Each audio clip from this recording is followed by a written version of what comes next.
भारत की भूमि सदैव ऋषियों, महात्माओं और महान आत्माओं की जन्मभूमि रही है। जिस तरह गंगा हिमालय से निकलकर समस्त भारतवर्ष को जीवन देती है, उसी तरह समय समय पर भारत में ऐसे महापुरुष जन्म लेते रहे जिन्होंने मानवता के जीवन को नई दिशा दी। 5वीं और 6ठी शताब्दी ईसा पूर्व का भारत भी एक ऐसा ही युग था जब समाज, राजनीति और धर्म तीनों ही स्तर पर गहरी हलचल चल रही थी। उस समय भारत में वैदिक धर्म अपनी चरम स्थिति पर पहुंच चुका था। यज्ञ, कर्मकांड और ब्राह्मणवादी परंपराएं आम जनता पर हावी थी। साधारण व्यक्ति को धर्म के वास्तविक स्वरूप से दूर कर दिया जाता था। समाज जाति और ऊंच नीच के जाल में बच चुका था। ब्राह्मणों के विशेष अधिकार ने साधारण जन को कहीं पीछे धकेल दिया था। धार्मिकता का अर्थ रह गया था बलिदान, पशु यज्ञ और जटिल मंत्रों का उच्चारण।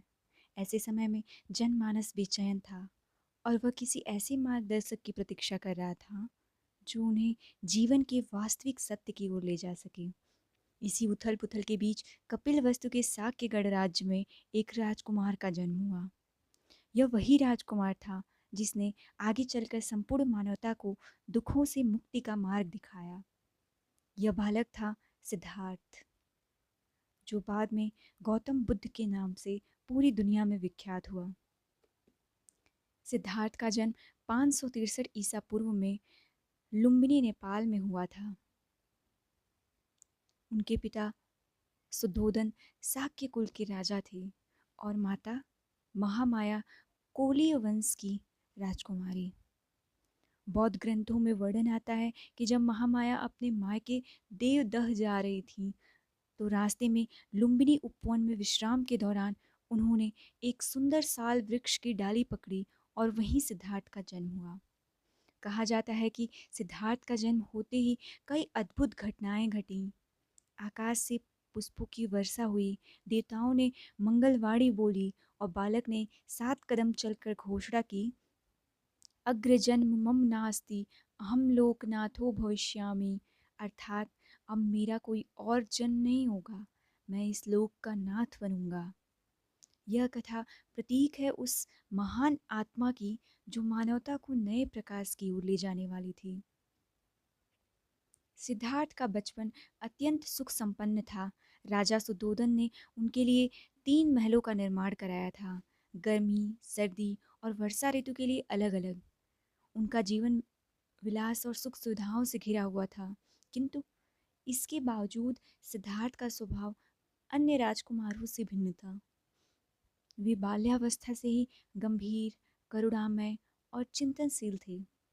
जहाँ अन्य बालक खेलों में रम जाते, वहीं सिद्धार्थ किसी घायल पंछी को देखकर व्याकुल हो उठते और उसकी सेवा करने लगते। उनकी शिक्षा दीक्षा भी अत्यंत उच्च स्तर की थी। उन्होंने वेद, उपनिषद, शस्त्र विद्या और योग विद्या की शिक्षा प्राप्त की। परंतु विद्या और सामर्थ्य के बावजूद उनके हृदय में सदैव यह प्रश्न कौंधता रहता कि जीवन का वास्तविक उद्देश्य क्या है। मनुष्य क्यों जन्म लेता है, क्यों वृद्ध होता है, क्यों रोगी बनता है और क्यों मृत्यु को प्राप्त कर होता है। युवावस्था में सिद्धार्थ का विवाह यशोधरा से हुआ और उनके घर राहुल नामक पुत्र का जन्म हुआ। राजा सुद्धोधन चाहते थे कि सिद्धार्थ राजपाट संभाले और एक आदर्श शासक बने। इसीलिए उन्होंने सिद्धार्थ को बाहर की दुनिया से काटकर एक विलासी जीवन में बांधने की कोशिश की। राजा को भय था कि कहीं उनका पुत्र संन्यास मार्ग न अपना ले, लेकिन कहा जाता है कि सत्य को छुपाया नहीं जा सकता। एक दिन सिद्धार्थ अपने रथ पर सवार होकर नगर भ्रमण को निकले। वहां उन्होंने 4 ऐसे दृश्य देखे जिन्होंने उनके जीवन की दिशा बदल दी। ये थे एक वृद्ध व्यक्ति जिसके शरीर की शक्ति क्षीण हो चुकी थी, एक रोगी जो पीड़ा से कराह रहा था, एक मृतक जिसे शमशान ले जाया जा रहा था,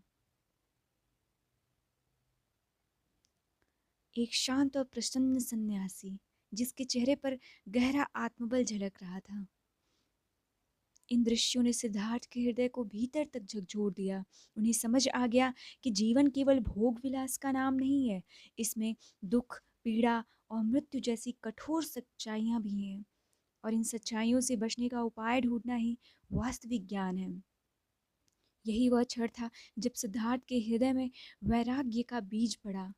वे सोचने लगे, क्या केवल राज सुख भोगने के लिए ही मनुष्य का जन्म लेता है? यदि जीवन दुखों से भरा है, तो क्या इन दुखों से मुक्ति का कोई मार्ग है? धीरे धीरे यह वैराग्य गहरा होता गया, और अंततः एक रात जब यशोधरा और राहुल गहरी नींद में सो रहे थे, सिद्धार्थ ने राजमहल, वैभव और पारिवारिक बंधनों को छोड़ दिया। उन्होंने अपने अश्व, कंथक और सारथी चन्ना के साथ महल से प्रस्थान किया। गंगा के तट पर पहुंचकर उन्होंने अपने राजसी वस्त्र उतार दिए और संन्यास का व्रत ले लिया। यह क्षण भारतीय इतिहास का अत्यंत निर्णायक क्षण था, क्योंकि अब एक राजकुमार नहीं, बल्कि एक साधक संसार में आगे बढ़ रहा था। यह साधक वह था जो आने वाले समय में करोड़ों लोगों के जीवन को बदलने वाला था। रात के अंधेरे में गृह त्याग करके जब सिद्धार्थ ने राजमहल छोड़ा, तब वे केवल 29 वर्ष के थे। जिस राजकुमार के पास हर सुख सुविधा थी, वह अब सामान्य सन्यासी के वस्त्र पहनकर अज्ञात यात्रा पर निकल पड़ा। यही क्षण महाभिनिष्क्रमण कहलाता है, और बौद्ध परंपरा में इसे जीवन का सबसे महान निर्णय माना गया है। गंगा तट पर अपने राजसी वस्त्र उतारकर उन्होंने साधु का वेश धारण किया। अब उनके सामने केवल एक ध्येय था, सत्य की खोज। सिद्धार्थ का विश्वास था कि जब तक वे जीवन और मृत्यु के रहस्य को नहीं समझेंगे, तब तक मानवता की पीड़ा का समाधान नहीं हो सकता। सिद्धार्थ ने सबसे पहले राजगृह की ओर रुख किया। राजगृह मगध की राजधानी थी, और वहाँ के राजा बिंबिसार धर्म और दर्शन में विशेष रुचि रखते थे। जब बिंबिसार को पता चला कि शाक्य कुल का राजकुमार संन्यास लेकर आया है, तो उन्होंने उनसे भेंट की ओर कहा, आप जैसा तेजस्वी युवा मेरा राज्य संभाले तो मगध स्वर्ग बन जाएगा। परंतु सिद्धार्थ ने उत्तर दिया, राजन, मैं किसी राज्य का नहीं, जीवन का उत्तर खोज रहा हूँ। यह सुनकर बिंबिसार ने उन्हें आशीर्वाद दिया और कहा कि जब आपको ज्ञान प्राप्त हो तो कृपया हमें भी उस मार्ग से अवगत कराएं। इसके बाद सिद्धार्थ ने उस समय के प्रमुख आचार्यों आलार कलाम और उद्दक रामपुत्र से शिक्षा ग्रहण की। आलार कलाम ध्यान साधना में पारंगत थे। उनके साथ रहकर सिद्धार्थ ने गहन समाधि की अवस्था तक साधना की, परंतु उन्हें संतोष नहीं हुआ। उन्होंने अनुभव किया कि केवल समाधि से आत्म मुक्ति नहीं मिल सकती। यही अनुभव उद्दक रामपुत्र के साथ हुआ। वहाँ भी उन्होंने गहरे अध्ययन की विद्या सीखी, परंतु जीवन के दुखों का समाधान अब भी अनसुलझा रहा। अब सिद्धार्थ ने कठोर तपस्या का मार्ग अपनाया।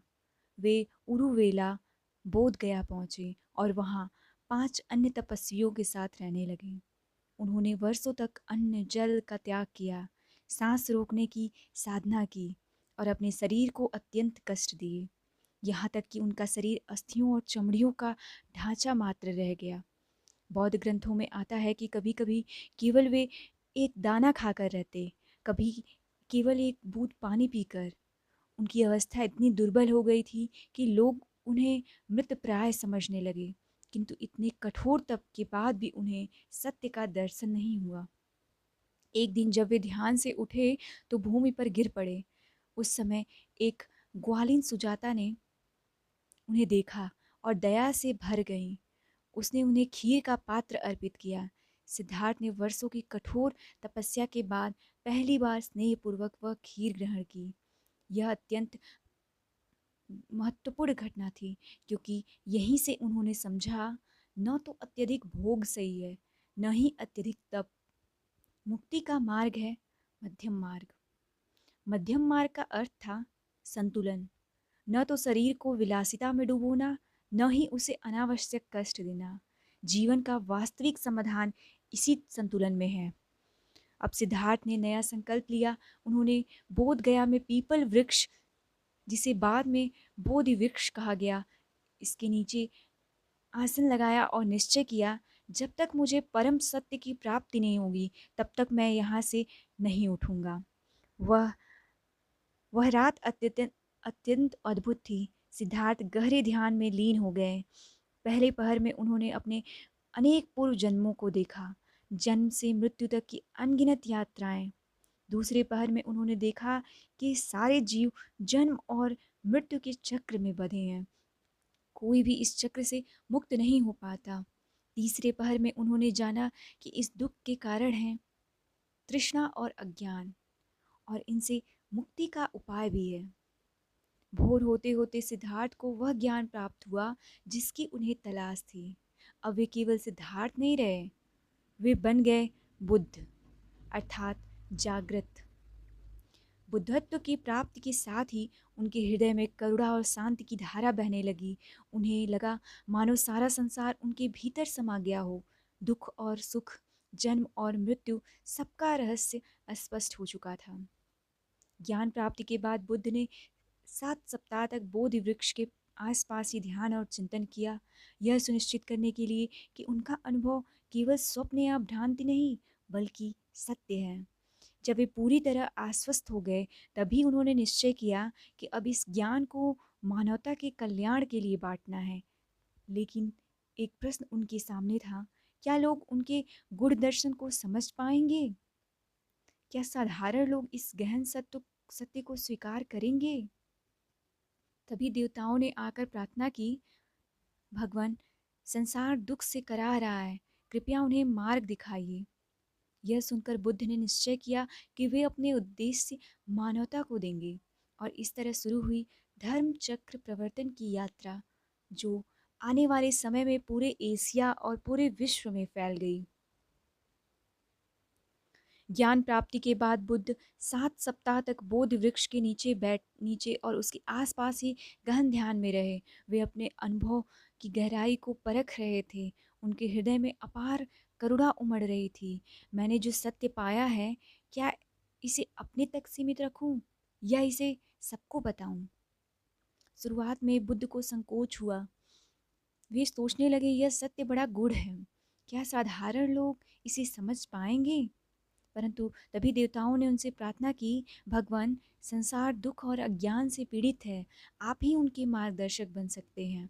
बुद्ध ने यह प्रार्थना स्वीकार की और निश्चय किया कि वे अपने ज्ञान को लोकहित में बांटेंगे। अब प्रश्न था, पहला उपदेश किसे दिया जाए? बुद्ध को याद आया कि जो 5 तपस्वी उनके साथ कठोर तपस्या करते थे, वे सारनाथ के मृगदाओं में निवास कर रहे हैं। बुद्ध ने वहीं जाकर उन्हें उपदेश देने का निर्णय लिया। बुद्ध राजगृह और वाराणसी के बीच पैदल यात्रा करते हुए सारनाथ पहुँचे। वहाँ 5 तपस्वी उन्हें देखकर पहले अनिच्छुक थे। वे सोच रहे थे, यह वही सिद्धार्थ है जिसने तपस्या छोड़ दी और सुख सुविधा अपना ली। लेकिन जब बुद्ध उनके सामने पहुँचे तो उनके चेहरे पर जो शांति, तेज और करुणा थी, उसने सबको प्रभावित कर दिया। 5 तपस्वियों ने उन्हें आदरपूर्वक स्थान दिया और यहीं मृगदाव में बुद्ध ने दिया अपना प्रथम उपदेश। इसे इतिहास में धर्म चक्र प्रवर्तन कहा गया, अर्थात धर्म के चक्र को घुमाना। इस उपदेश का सार था चार आर्य सत्य। पहला, दुख सत्य। बुद्ध ने कहा, जीवन दुखमय है, जन्म दुख है, जरा दुख है, व्याधि दुख है, मृत्यु दुख है, प्रिय से वियोग दुख है, अप्रिय से मिलन दुख है। यानी जीवन का स्वभाव ही दुख से जुड़ा है। दूसरा, दुख समुदय सत्य। यह दुख क्यों है? बुद्ध ने उत्तर दिया, तृष्णा ही दुख का कारण है।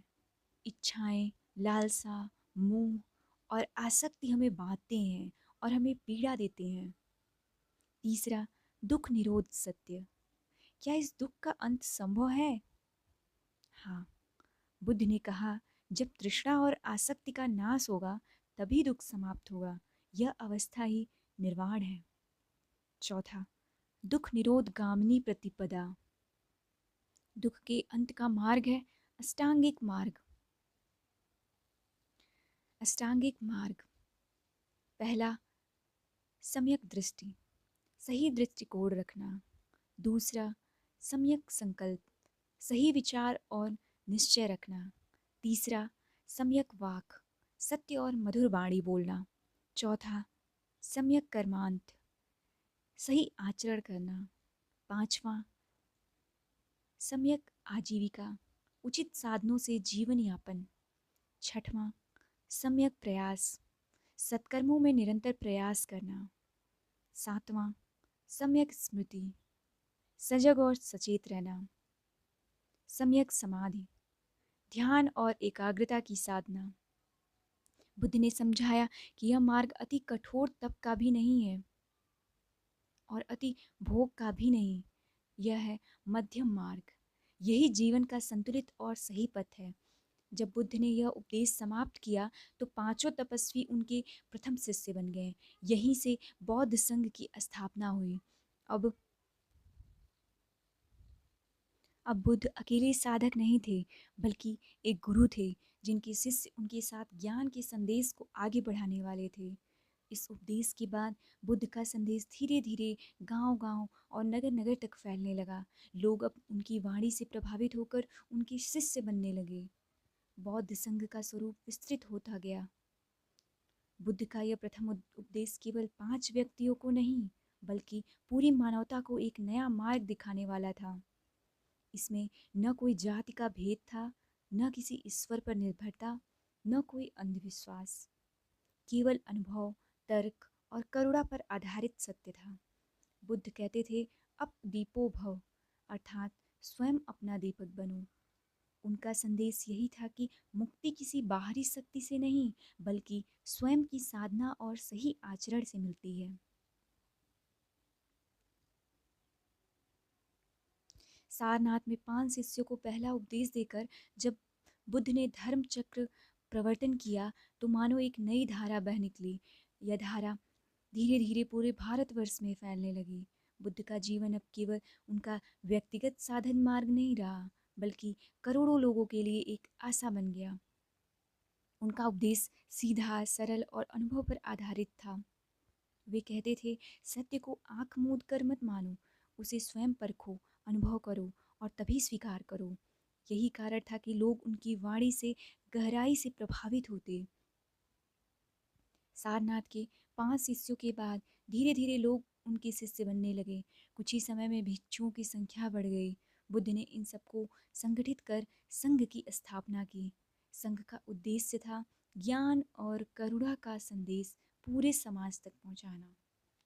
संघ में प्रवेश के लिए कोई जात या वर्ग की बाधा नहीं थी। कोई भी व्यक्ति, राजा, व्यापारी, किसान, स्त्री या शूद्र संघ में आ सकता था। यह उस समय की सामाजिक व्यवस्था के लिए एक क्रांतिकारी परिवर्तन था। बुद्ध ने संघ के लिए नियम बनाए।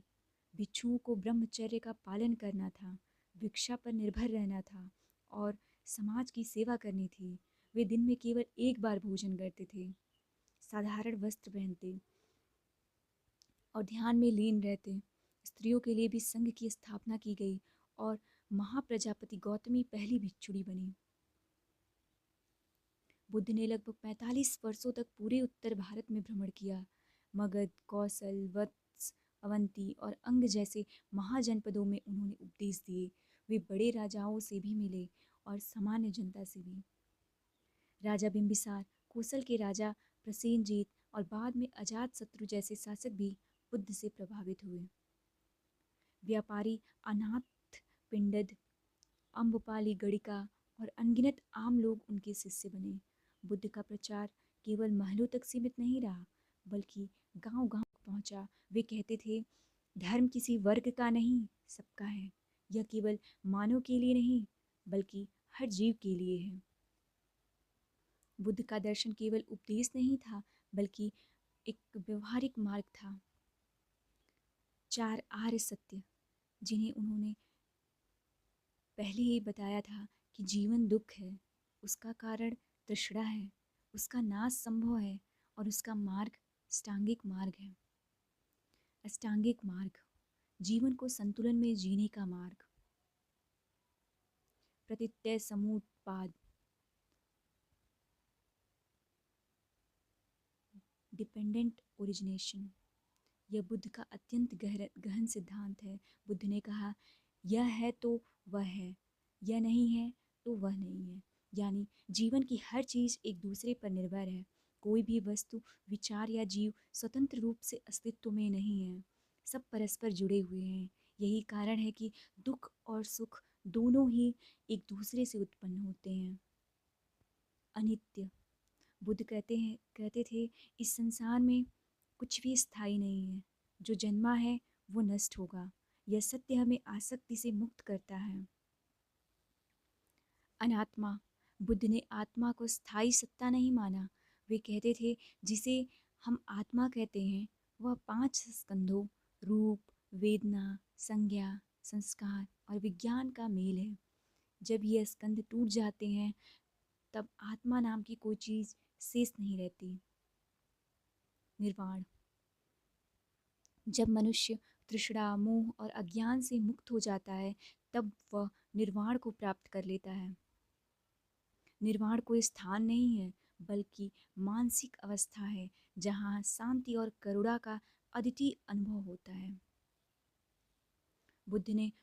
बुद्ध के उपदेशों ने तत्कालीन समाज में गहरा परिवर्तन किया। जाति भेद की दीवारें टूटने लगी, महिलाओं को धार्मिक और सामाजिक जीवन में समान अधिकार मिलने लगा, अंधविश्वास और बलि प्रथा जैसी कुरीतियाँ कम होने लगीं। लोग यह समझने लगे कि मुक्ति केवल ब्राह्मण या किसी विशेष वर्ग की संपत्ति नहीं है, बल्कि हर व्यक्ति के लिए संभव है। यही कारण था कि बौद्ध धर्म तेजी से फैलता गया। बुद्ध का धर्म किसी ईश्वर की पूजा पर आधारित नहीं था, यह अनुभव और तर्क पर आधारित था। वे कहते थे, यदि कोई बात तुम्हारे विवेक के विपरीत हो तो उसे मत मानो, भले ही वह वेदों में लिखी हो। यह स्वतंत्र सोच और विवेक की क्रांति थी। ज्ञान प्राप्ति के बाद बुद्ध का जीवन केवल एक साधक का नहीं रहा, बल्कि एक विश्व गुरु बन चुके थे। उनके उपदेश और जीवन शैली ने राजाओं से लेकर सामान्य लोगों तक सबको प्रभावित किया। सबसे पहले बुद्ध के शिष्य बने मगध के राजा बिंबिसार। जब सिद्धार्थ गृह त्याग के तुरंत बाद राजगृह पहुँचे तब बिंबिसार उनसे प्रभावित हुए थे। ज्ञान प्राप्ति के बाद जब बुद्ध पुनः उनसे मिले तो बिंबिसार ने उन्हें सम्मान दिया और संघ के लिए भूमि दान की। इसी भूमि पर वेलुवन विहार का निर्माण हुआ, जो संघ का प्रमुख केंद्र बना। इसके बाद कोसल के राजा प्रसेनजीत भी बुद्ध से प्रभावित हुए। उनकी रानी मल्लिका बुद्ध की अनन्य भक्त थी। बौद्ध ग्रंथों में वर्णन आता है कि एक बार बुद्ध ने राजा प्रसेनजीत से कहा, राजन, राज्य की सबसे बड़ी शक्ति न्याय और करुणा है, न कि शस्त्र और सेना। यह उपदेश सुनकर राजा गहराई से प्रभावित हुए। अजातशत्रु, जो कि बिंबिसार का पुत्र था और जिसने अपने ही पिता की हत्या की थी, वह भी बाद में बुद्ध की शरण में आया। अजातशत्रु ने जीवन के अंतिम वर्षों में बुद्ध के संदेश को अपनाया और प्रायश्चित किया। बुद्ध का सबसे बड़ा आकर्षण यह था कि उन्होंने धर्म को केवल उच्च वर्ग तक सीमित नहीं रखा। उन्होंने कहा, धर्म सबका है। यही कारण था कि व्यापारी, किसान, मजदूर और स्त्री बड़ी संख्या में उनके शिष्य बने। व्यापारी अनाथ पिंडत बुद्ध के महान भक्तों में से थे। उन्होंने बुद्ध और संघ के लिए श्रावस्ती में जेतवन विहार का निर्माण कराया। कहा जाता है कि भूमि खरीदने के लिए उन्होंने सोने के सिक्के से पूरी जमीन ढक दी। वैशाली की प्रसिद्ध गणिका अम्बपाली भी बुद्ध की शरण में आई। एक समय जो स्त्री विलासिता और मोह का प्रतीक मानी जाती थी, वहीं बुद्ध के उपदेश से प्रभावित होकर धर्म पथ पर चल पड़ी। बुद्ध ने महिलाओं को भी संघ में प्रवेश का अधिकार दिया। उनकी पालक माता महाप्रजापति गौतमी पहली भिक्षुणी बनी। यह घटना भारतीय समाज में क्रांतिकारी थी, क्योंकि उस समय स्त्रियों को धार्मिक स्वतंत्रता सीमित रूप से मिलती थी। बुद्ध ने कहा, पुरुष और स्त्री दोनों में समान रूप से बुद्धत्व की संभावना है। यह विचार सामाजिक समता और लैंगिक समानता की दिशा में अत्यंत महत्वपूर्ण था। बुद्ध अकेले ही धर्म का प्रचार नहीं कर सकते थे, उनके प्रमुख शिष्यों ने भी बौद्ध धर्म के प्रसार में महान योगदान दिया। आनंद, बुद्ध के चचेरे भाई और उनके सेवक, वे स्मृति और श्रावण में अद्भुत थे। बुद्ध के अधिकांश उपदेशों को याद रखने और बाद में उन्हें संकलित करने का श्रेय आनंद को ही जाता है। महाकश्यप, कठोर तपस्वी और गंभीर साधक, बुद्ध के महापरिनिर्वाण के बाद प्रथम संगीति बौद्ध परिषद का नेतृत्व महाकश्यप ने ही किया। सारिपुत्र, तर्क और विवेक में अद्वितीय, उन्हें बौद्ध धर्म का महान दार्शनिक माना जाता है।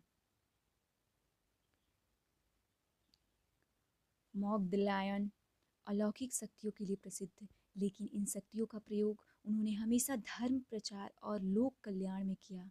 उपालि एक नाई जाति से थे, परंतु बौद्ध संघ में उन्हें अत्यंत सम्मान मिला। उन्होंने विनय पिटक के संकलन में विशेष भूमिका निभाई।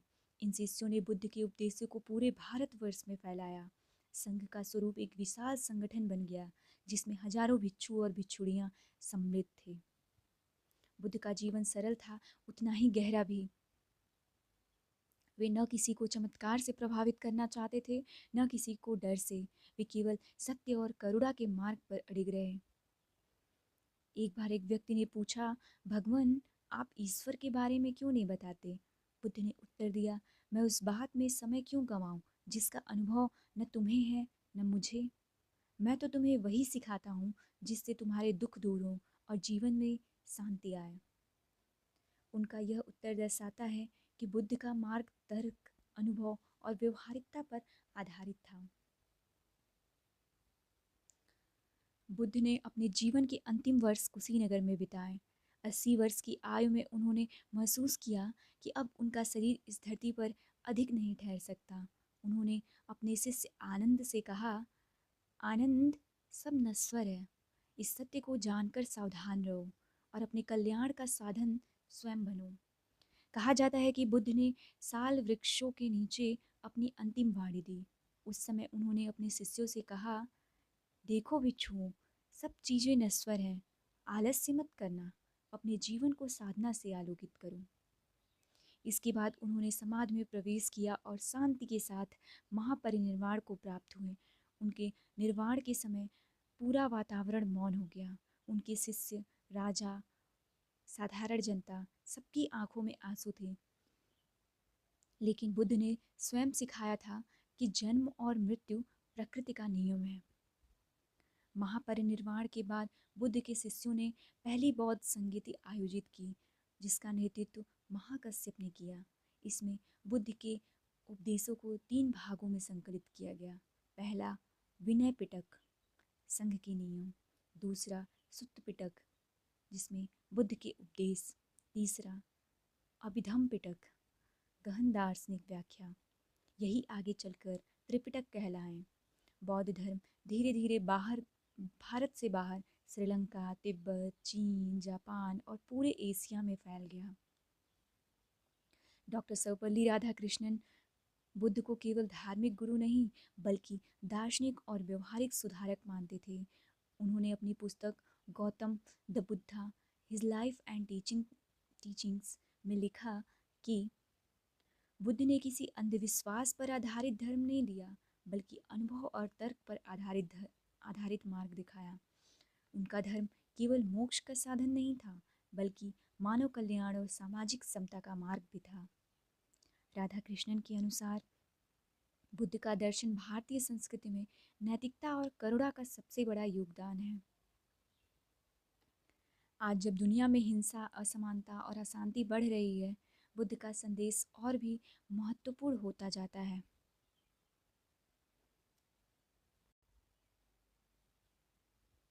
उनकी अहिंसा की शिक्षा हमें बताती है कि शांति ही अस्थायी समाधान है।